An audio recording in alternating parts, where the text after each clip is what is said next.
Hey everybody, it's Dominic here. I'm coming to you today from the front seat of my 2016 Jeep Wrangler Sahara Unlimited, and just going to start a little video and kind of go through the progress of my modifications and upgrades to the truck. I've already done a couple little minor things to it, mainly just I got a first aid kit and a flashlight holder attached to the rear roll bar back there. Nothing, too spectacular, special.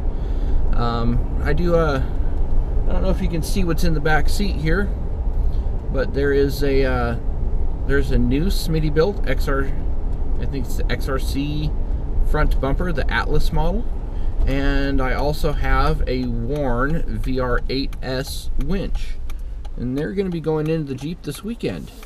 And I'd like y'all to follow along with me on that and tell me what you think. This is the first major upgrade I've done to the Jeep, and it will be the first one for a little while. I don't have a whole ton of money to drop and do a whole bunch of mods at once. But things I'm going to do in the future, I do have a ham radio. I am a ham radio operator. K1 MDR is my call sign, and I'm going to be installing that. It's a Yaesu FT100. It's a new digital radio. It's actually pretty nice. I had it in my last Jeep. It worked out pretty well. I don't know exactly where I'm going to mount it in this one. If you couldn't tell, this one's a manual transmission. So the spot I had the head unit at on the other Jeep is now taken up by the shifter. So I'm not sure exactly yet what I'm going to do to it. After the winch, though, I'm going to probably be getting a S-Pod. I think I'm just going to go with the standard switch style. Again, for the same reason for the ham radio not being installed yet, I really don't have a good place to put the little touchscreen if I get the touchscreen version of it. So I'm just gonna stick with the little switches. I think they'll work out all right. I also, being a Sahara, I didn't get the locking differentials from the factory. Those are Rubicon only options, so a set of lockers is going to go in here. I'm going to try to get both differentials done at the same time, but I'm probably just going to end up having to do the rear first, then the front. Get it done like that. Going to put some driving lights on the new front bumper.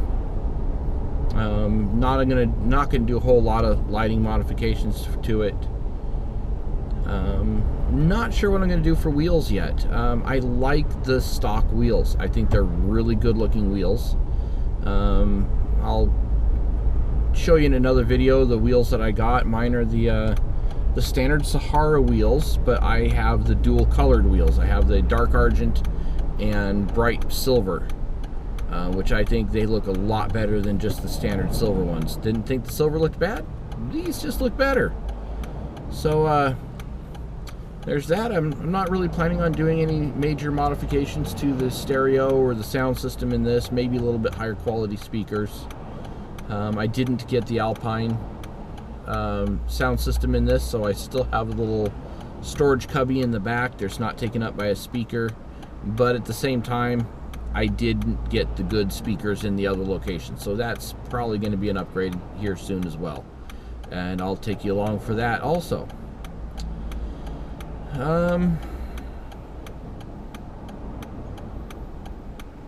That's about what I'm going to do for right now. So far I've been just thoroughly enjoying the drive, and I really wanted to get the Rubicon Hard Rock M10 bumper. Unfortunately, I've not been able to locate one at a reasonable price. They are a nice front bumper, and they are only limited to the 10th anniversary in the Rubicon Hard Rocks, or optional on the Rubicons. But they're not $1,000 bumper, people.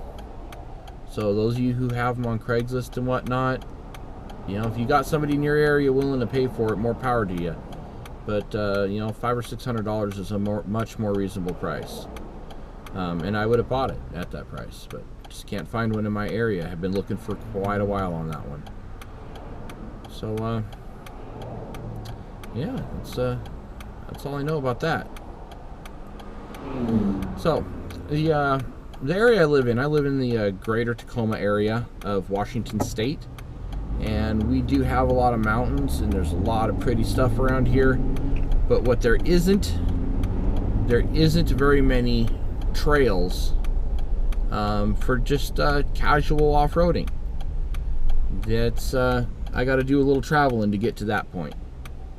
Right now, there's I don't live too far from the LB Hills. That, unfortunately, I have yet to go up there. I'm gonna probably do that this summer. But from what I hear from my customers at O'Reilly's, I do work in an local O'Reilly Auto Parts. The LB Hills is really hard on the vehicles. You almost have to build a dedicated off-roader just to make it up some of the trails in that area. So this is my daily driver. I am gonna try to keep it as such. I'm not really looking into making it a dedicated off-road vehicle. And I don't want to ruin the ride quality and the drivability that it has right now by doing a bunch of work to it that would make it more suitable for LB Hills. So anyway, for right now, I guess that'll do it, and I'll catch you guys later. Let me know what you think. Give me a thumbs up, like, subscribe, all the good stuff. You know the routine. I don't need to go over it. You know how it works. And we'll catch y'all later.